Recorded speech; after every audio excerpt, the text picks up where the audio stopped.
பிரியமானவர்களே, ஆண்டவராகிய இயேசு கிறிஸ்துவின் நாமத்தினாலே உங்களுக்கு எங்கள் அன்பின் நல்வாழ்த்துகள்.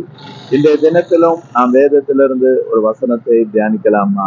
சங்கீர்த்தனம் 1 அதன் 3வது வசனம் இவ்விதமாக சொல்லுகிறது: அவன் நீர்க்கால்களின் ஓரமாய் நடப்பட்டு தன் காலத்தில் தன் கனியை தந்து இலையுதிராதிருக்கிற மரத்தை போல் இருப்பான், அவன் செய்வதெல்லாம் வாய்க்கும் என்று சொல்லப்பட்டிருக்கிறது.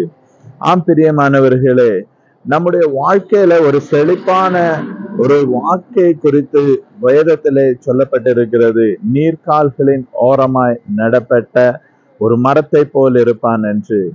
ஆம், என் பின்பதாய் காண்கிறதான வாழையை பாருங்க, அது எவ்வளவு செழிப்பா இருக்கிறது. காரணம் என்ன?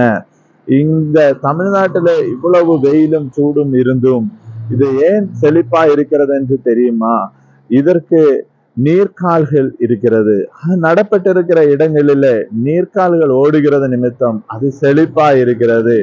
நாமும் கர்த்தராகிய நீரோட்டம் இருக்கிறதான வேத வசனத்தின் அடிப்படையில கர்த்தரை பயந்து வேதத்திற்கு கீழ்ப்பட்டு வசனம் சொல்லுகிற வழிகளில நாமும் நடக்கும்போது நாமும் இதே போல செழிப்புள்ள ஒரு வாழ்க்கை வாழ முடியும் என்று வசனம் சொல்லுகிறது. ஒருவேளை உங்க வாழ்க்கையில எல்லாம் வறட்சியான நிலைமையில இருக்கலாம்.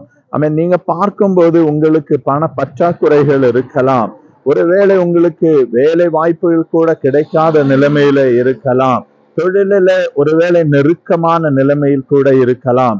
என்றாலும் கர்த்தருடைய வழிகளில வேதத்தின் மீது பிரியம் வைத்து வேத வசனம் சொல்லுகிறபடி வாழ்ந்தால் நீர்க்கால்களின் ஓரமாய் நடப்பட்ட விருட்சம் போல நம் பலன் கொடுக்கிற காலத்துல தன் கனியை கொடுக்கிற ஒரு மரத்தை போல நம் செழிப்புள்ள வாழ்க்கை வாழலாம் என்று வேத வசனம் சொல்லுகிறது. அப்படியான ஒரு வாழ்க்கைக்கு நம்மை கர்த்தர் என்று அழைக்கிறார். ஜெபிக்கலாமா? பரிசுத்தமுள்ள நல்ல கர்த்தாவே, ஆசீர்வதிக்கப்பட்ட இந்த நல்ல நாளிற்காக ஸ்தோத்திரம். இந்த நாளிலும் அது பிள்ளைகளோடு நீங்க பேசியிருக்கிறீங்க கர்த்தாவே. நாங்கள் நீர்க்கால்களின் ஓரமாய் நடப்பட்ட மரத்தை போல, இலையுதிராதிருக்கிற மரத்தை போல, தக்க காலத்துல கனிகளை கொடுக்கிற மரத்தை போல செழிப்புள்ளவர்களாய் இருக்கும்படிக்கு கர்த்தரோடு சேர்ந்திருக்க கர்த்தர் உதவி செய்யுங்க. கிருபையா நடத்துங்க. இயேசு கிறிஸ்துவின் மூலமாய் ஜெபம் கேட்ட நல்ல பிதாவே, ஆமென். God bless you.